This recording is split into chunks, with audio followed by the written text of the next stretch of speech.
From the place of his trial, they marched him slowly through the streets where he had ridden in triumph only a few days before.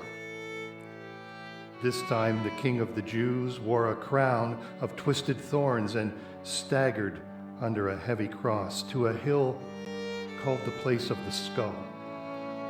There they crucified the Son of God. We were all there watching, the disciples, the women, and his mother, and we remembered.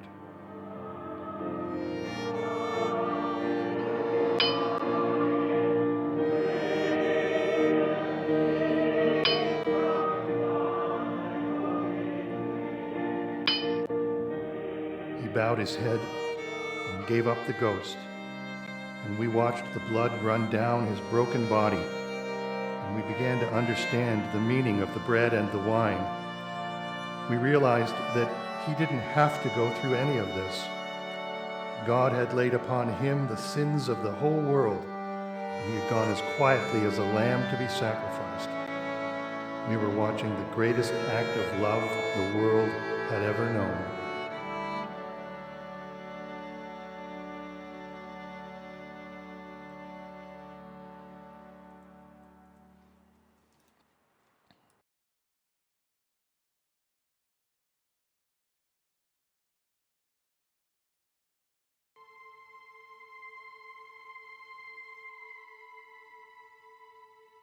They took him down.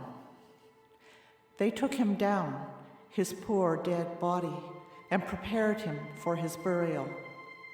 They took him down, his poor pale body, drained of life, ashen and stained with its own lifeblood. His healing hands, now pierced and still, serving hands that broke 5 loaves to feed 5,000, holy hands, often folded in fervent prayer, poor, gentle hands, now pierced and still. His poor, torn feet, now bloodied and cold, feet that walked weary miles to bring good news to broken hearts, feet once washed in penitence tears, poor, torn feet, now bloodied and cold. His kingly head, made for a crown, now crowned with thorns. His poor kingly head, crowned with thorns. His gentle breast, now pierced by spear thrust, quiet and still. His poor loving breast. His piercing eyes, now dark and blind, eyes of compassion, warming the soul, fiery eyes burning at sin, tender eyes beckoning sinners, his piercing eyes, now dark and blind. His matchless voice, fountain of the Father's thoughts, stopped and stilled, to speak no more.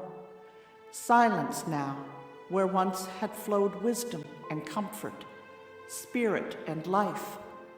His matchless voice stilled to speak no more. They took him down, his poor dead body, and prepared him for his burial.